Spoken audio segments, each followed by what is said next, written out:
Apakah kau siap untuk pergi dari tempat ini, Diro? Tanya Bolorejo dengan wajahnya yang terlihat tegas. Baik, Ki. Mari kita pergi dari sini, balas Sudiro dengan mantap. Bolorejo kemudian mengangkat kedua tangannya yang langsung membentuk mudra dari jalinan jemarinya. Cahaya dari batu-batu mustika melonjak sejenak, lalu menyatu di satu titik dan membentuk celah sempit seperti gerbang di antara kelopak dimensi yang belum mekar sempurna. Kalau begitu, sekaranglah waktunya kita pergi, karena setelah ini jalur akan tertutup dan pilihan tidak akan bisa lagi diulang, ujar Bolorejo dengan tegas. Tanpa sedikit pun rasa ragu, Sudiro melangkah ke dalam cahaya. Disusul Gatrapawira dan Wanarupa yang mengikutinya. Lalu Ki Condrowongso memandang sekali lagi ke arah tempat di mana pertarungan warna geni yang tidak terlihat wujudnya. Setelah itu, dia menutup mata dan mulai melangkah.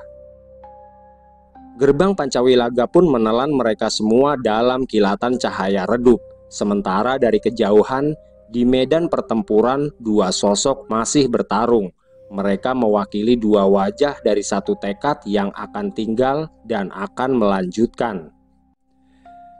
Di tempat yang sudah berubah menjadi pusaran api dan cahaya yang tidak lagi memisahkan langit dan bumi, dua sosok itu berdiri saling berhadapan. Warna geni dengan tubuhnya yang diselimuti aura merah emas adalah perwujudan kehendak api yang telah disucikan oleh pengorbanan dan perjalanan panjang. Sementara Ki Caturnaga, sang penjaga gerbang Pancawilaga, adalah wujud dari kekuatan gerbang itu sendiri yang tidak bisa digoyahkan hanya dengan niat dan keberanian. Ki Caturnaga mengayunkan tangannya ke atas. Kini dia tidak lagi menggunakan kekuatan air untuk menghadapi warna geni, tapi Ki Caturnaga kembali menggunakan kekuatan apinya dan memanggil 9 lingkaran api waktu. Setiap lingkaran api yang merupakan kekuatan besar dari Ki Caturnaga menandai fase kehidupan, dan dalam sekejap dia melemparnya ke arah warna geni. Setiap lingkaran api membawa beban usia, kenangan, dan kelelahan yang tidak kasat mata.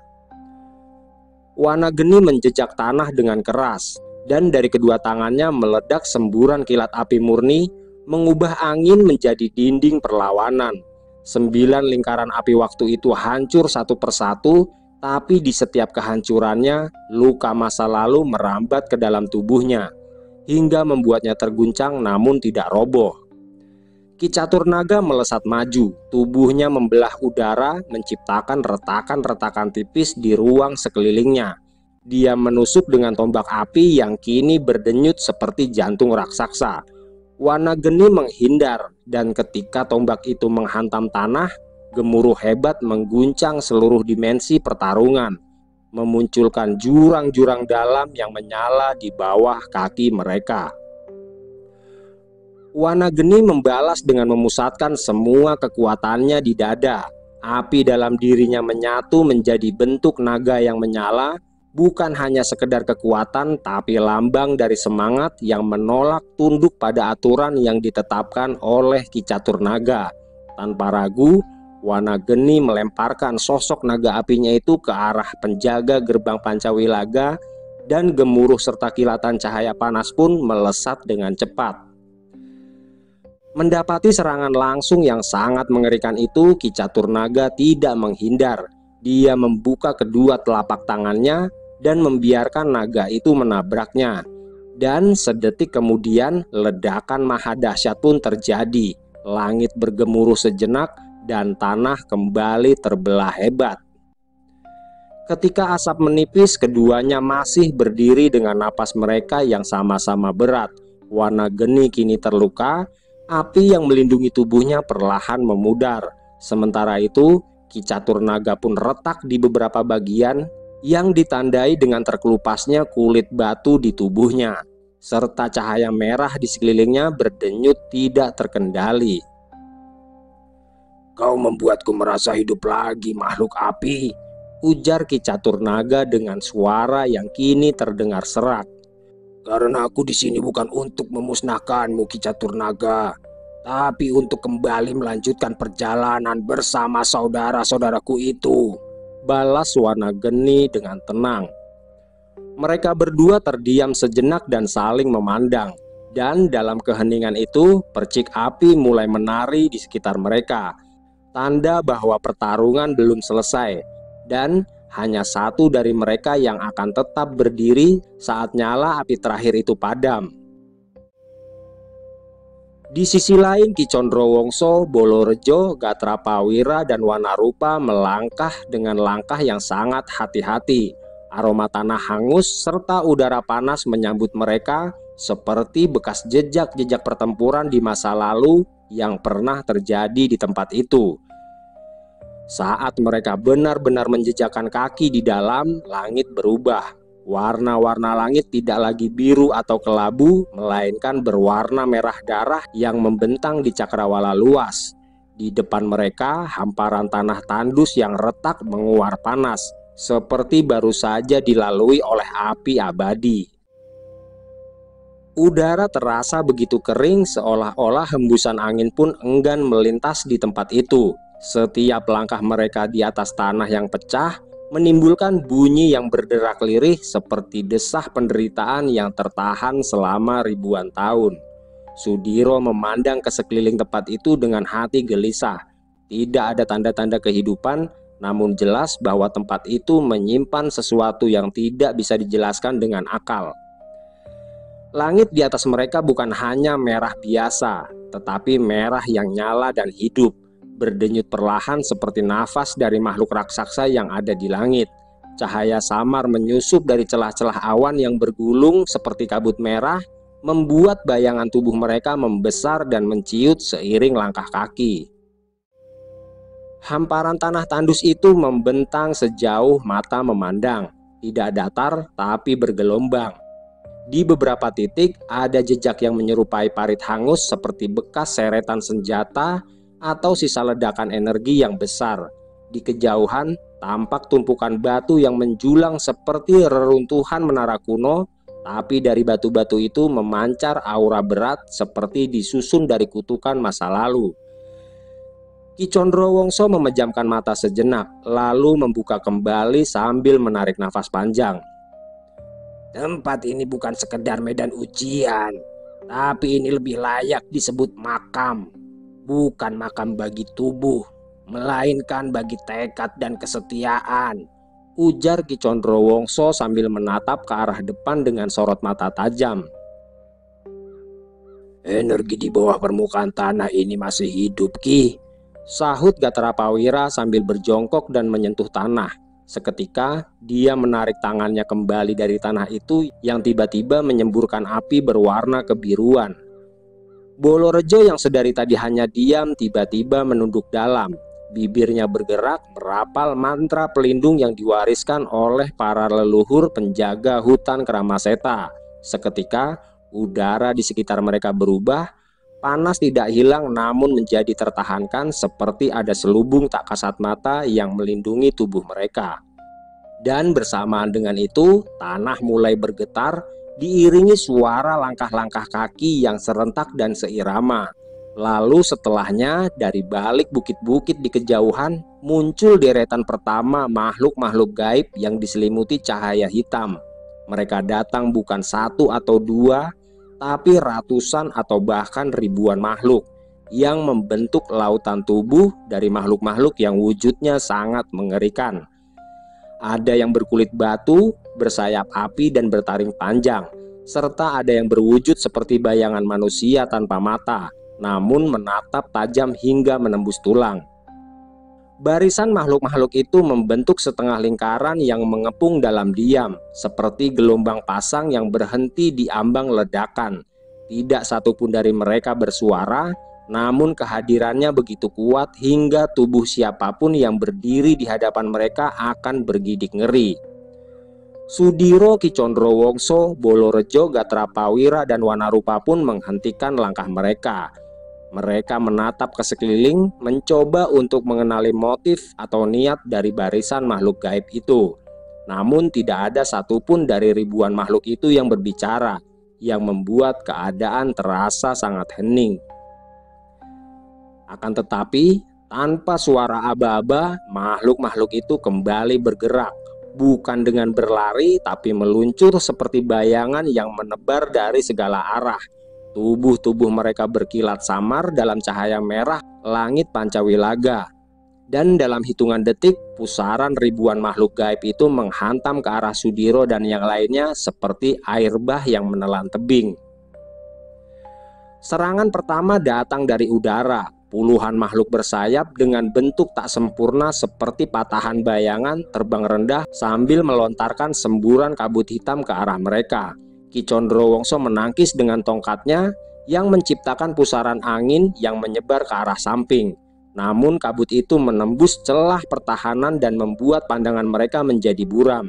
Ki Condrowongso langsung menancapkan tongkatnya ke tanah, lalu mengalirkan getaran pelindung dari dalam bumi yang membuat kabut itu sedikit terkikis. Di sisi lain, ratusan makhluk bertubuh kecil tapi cepat menyerbu dari permukaan tanah. Mereka bergerak menyergap dalam gelombang yang berlapis-lapis. Gatrapawira mengayunkan keempat lengannya yang telah mengeras seperti batu karang. Setiap ayunannya memukul mundur ratusan makhluk, namun untuk setiap satu yang tumbang, 3 lainnya datang menggantikan mereka. "Jumlah mereka terlalu banyak," seru Gatrapawira dengan nafas terengah. Tidak tinggal diam, Bolorejo pun kembali memanggil kekuatan leluhurnya. Kekuatan itu membuat tanah di sekitarnya membentuk perisai batu yang mengurung mereka sementara.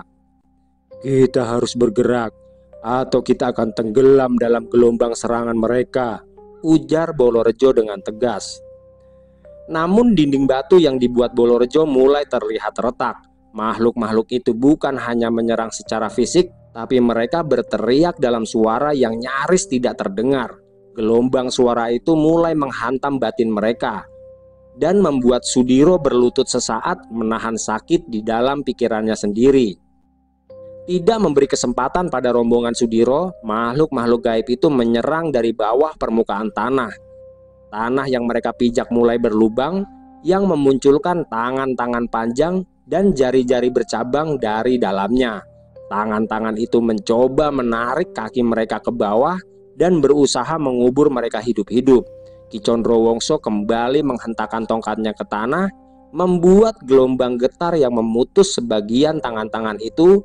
Namun itu malah membuatnya terseret beberapa langkah ke belakang. "Ini bukan pertempuran yang bisa kita menangkan dengan kekuatan," seru Ki Condrowongso sambil melawan serangan yang datang dari 2 sisi. Dia mulai mengubah taktik pertempurannya, bukan menyerang, tapi dia membuat ilusi samar yang memecah posisi mereka dengan menciptakan bayangan palsu yang mengalihkan sebagian makhluk-makhluk gaib tersebut ke arah yang salah. Sudiro pun akhirnya bangkit kembali. Dia berdiri dengan wajah yang dipenuhi debu, namun semangatnya tidak padam. Tangan kanannya terangkat tinggi lalu mengepal kuat. "Aku akan membuka jalur di depan. Lindungi aku dari sisi lain dan belakang," ujar Sudiro dengan penuh semangat. Bersamaan dengan itu, dari dalam tubuhnya aliran energi merah mulai menyala, yang memendarkan cahaya berbeda dari energi-energi sebelumnya. Bukan dari kemarahan atau kekuatan fisik, tapi dari tekad yang sudah disatukan oleh perjalanan dan pengorbanan. Sudiro yang memutuskan untuk bertiwikrama dengan sosok Tirtabagya yang bersemayam di dalam tubuhnya, lalu menghentak tanah dengan kaki kirinya. Dan dalam sekejap, cahaya itu memancar membentuk garis lurus ke depan yang membelah makhluk-makhluk gaib yang mengepungnya dalam satu bentangan cahaya panas. Makhluk-makhluk gaib yang menghalangi jalurnya langsung terpental ke udara. Tubuh mereka terbakar oleh panas dari kekuatan murni yang tidak bisa ditahan. Beberapa dari mereka mencoba melompat dan menyerang dari samping, namun Sudiro hanya mengangkat tangannya.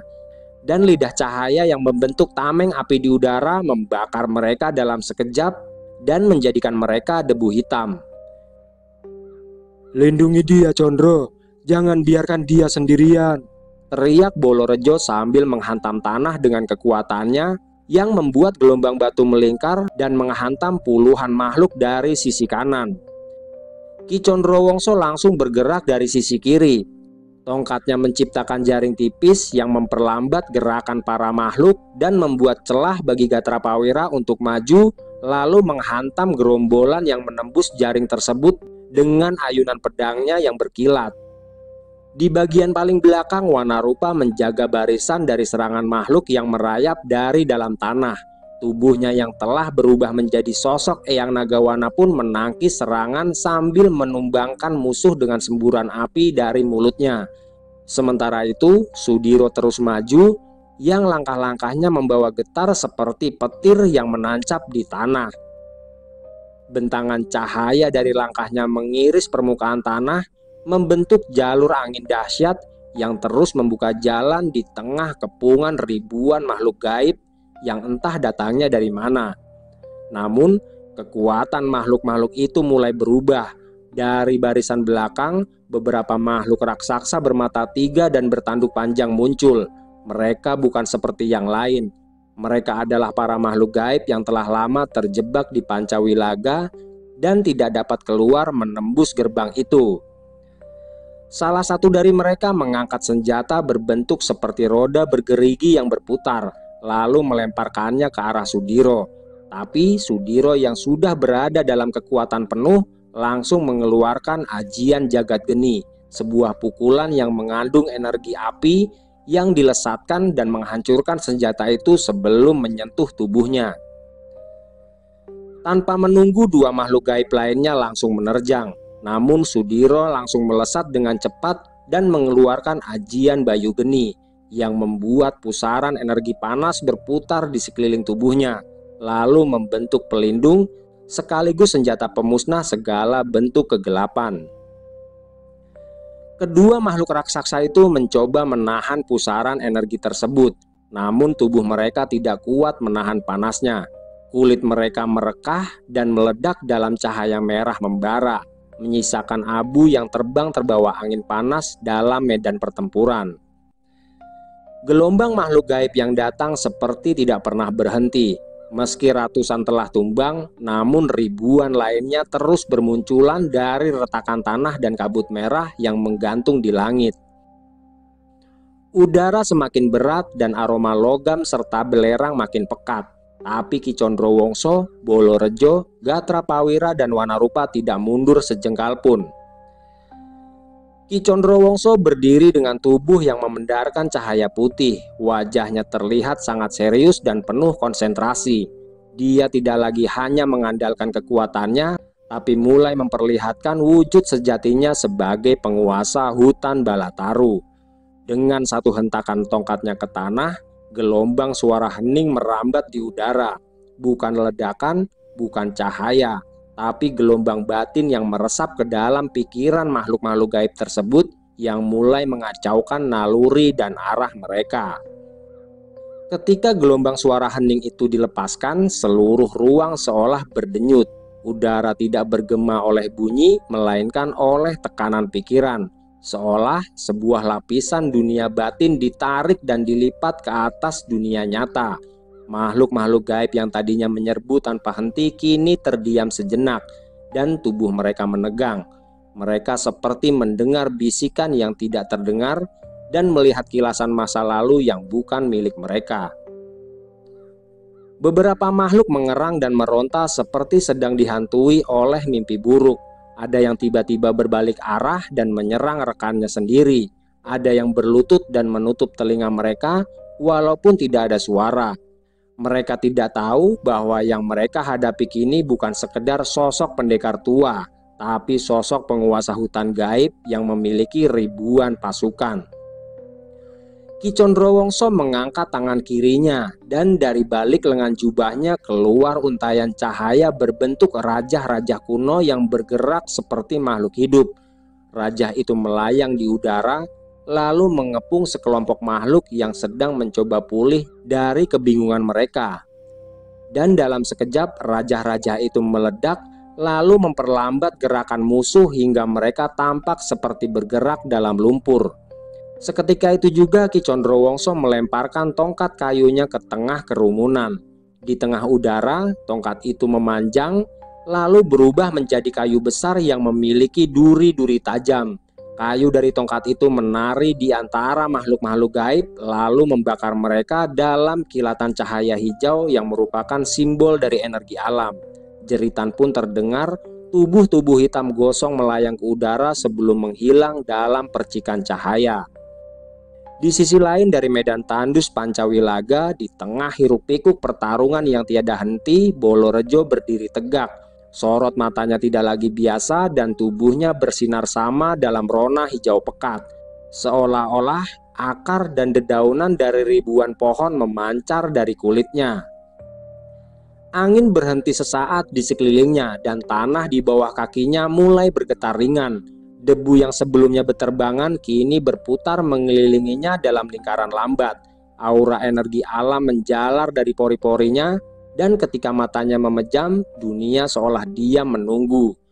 Perlahan-lahan, tubuh Bolorejo membesar, tidak seperti makhluk raksasa yang kasar, tapi seperti pohon agung yang tumbuh dari dasar bumi, menembus langit dengan ketenangan dan kekuatan yang tidak tergoyahkan. Kulitnya berubah seperti kayu tua, retak dan keras namun menyimpan getaran kehidupan di bawahnya. Dari punggungnya tumbuh cabang dan sulur yang berkilau seperti akar cahaya. Rambutnya menjulur ke belakang seperti daun-daun raksasa yang menari di terpa angin tak kasat mata. Makhluk-makhluk gaib yang sebelumnya mengepung Bolorejo seketika berhenti. Mereka merasakan sesuatu yang asing, bukan ketakutan biasa, tapi semacam rasa tunduk yang datang dari dasar naluri. Bolorejo kini terlihat bukan sekedar petarung, melainkan penegak keseimbangan alam. Dan dalam Pancawilaga, kekuatan itu lebih nyata daripada logika. Akan tetapi satu makhluk besar bertanduk langsung menerjang dari arah kiri. Tapi sebelum sosok itu mendekat, Bolorejo mengangkat tangan kanannya yang kini berubah menjadi batang keras penuh sulur bercahaya, lalu menghentakkannya ke tanah. Getaran dahsyat merambat dari titik hentakan itu, membuat tanah yang retak kini menganga. Dan dari dalamnya muncul duri-duri batu serta akar bercahaya yang menyembur naik dan menusuk makhluk itu hingga tubuhnya terangkat ke udara, terbelit oleh akar dan dihimpit oleh kekuatan tanah. Bolorejo menoleh ke sisi kanan, di mana barisan makhluk bersayap hitam mulai terbang melintas. Dia menggerakkan kedua lengannya ke atas dan dari punggungnya puluhan sulur bercahaya melesat ke langit. Sulur-sulur itu seperti cambuk, mengayun, melilit dan menjatuhkan makhluk-makhluk itu satu persatu dan menghantam mereka ke tanah dengan suara yang bergemuruh. Di puncak kekuatannya, Bolorejo kembali mengangkat kedua tangannya tinggi ke arah langit. Cahaya dari seluruh tubuhnya menyatu dan membentuk mahkota cahaya hijau yang cukup besar, lalu jatuh menimpa ke tanah yang membentuk lingkaran besar. Energi itu menjadi perisai di sekelilingnya yang menahan setiap makhluk yang mencoba mendekat. Energi yang dikeluarkan Bolorejo seperti sebuah benteng alam yang diciptakan oleh kehendak sosok penjaga hutan Kramaseta. Sementara medan pertempuran di Pancawilaga terus bergolak, di sisi barat dari barisan pertempuran, Gatrapawira bergerak seperti badai yang tidak terkendali. Tubuhnya diliputi aura kebiruan, kilatan dari tenaga dalam yang telah mencapai titik puncaknya. Dengan keempat tangannya yang masing-masing menggenggam pedang cahaya biru yang mengalirkan getaran petir di sepanjang bilahnya. Dia menjadi badai maut di tengah padang tandus. Setiap ayunan pedangnya bukan hanya menebas, melainkan menciptakan riakan energi yang mampu melempar puluhan makhluk dalam satu tebasan. Suara dentuman logam dan jeritan makhluk-makhluk gaib bersahutan, tapi Gatrapawira tidak melambat sedikit pun. Namun jumlah musuh seolah tidak ada habisnya. Gelombang demi gelombang terus berdatangan dan mengepungnya dari segala arah. Di saat itulah Gatrapawira menarik nafas dalam lalu berseru sambil memusatkan seluruh energinya. "Raga Bayang Tunggal, hadirlah!" Bersamaan dengan kilauan cahaya yang terang, seketika tubuh Gatrapawira bergetar, dan dari balik langkahnya yang cepat, bayangan-bayangan bergerak mulai muncul satu demi satu, hingga membentuk 16 raga bayangan yang menyebar ke berbagai penjuru. Mereka semua adalah pecahan dari tubuh utamanya yang tidak sepenuhnya nyata, tapi cukup kuat untuk memukul, menangkis, dan menghancurkan musuh dalam waktu yang singkat. Bayangan-bayangan itu menyerbu maju, masing-masing bertarung dengan gaya dan tempo yang berbeda, namun semua memiliki presisi yang mematikan. Satu bayangan melompat ke udara, melemparkan bilah energi dalam bentuk tombak cahaya, sementara yang lainnya memutar tubuh dalam putaran penuh yang menciptakan pusaran angin yang menyayat. Makhluk-makhluk gaib yang mengepungnya mulai pecah. Mereka menyerang satu bayangan lalu dikejutkan dari belakang oleh bayangan yang lain. Mereka tidak tahu yang mana tubuh asli dari lawannya, dan kekacauan pun melanda barisan musuh. Gatrapawira yang asli tetap berdiri di pusat semua itu. Tubuhnya berputar dan meloncat, dan di setiap gerakannya menghasilkan lintasan biru di udara yang membentuk jaring cahaya seperti jaring laba-laba, namun mengandung energi yang sangat tajam. Dan di setiap simpul dari jaring tersebut ada tubuh musuh yang hancur menjadi debu. Salah satu makhluk besar berkulit seperti batu hitam dan bersenjata gada merah menyala menghampiri dari sisi kiri. Dia mengayunkan senjatanya dengan kecepatan yang luar biasa. Tapi sebelum gada itu sempat mengenai Gatrapawira, 4 raga bayang melesat seperti anak panah, menahan serangan itu di udara yang membuat Gatrapawira asli melompat dan menebas kepala makhluk itu dari belakang dalam satu gerakan yang mematikan. Tanah bergetar oleh ambruknya tubuh raksasa tersebut.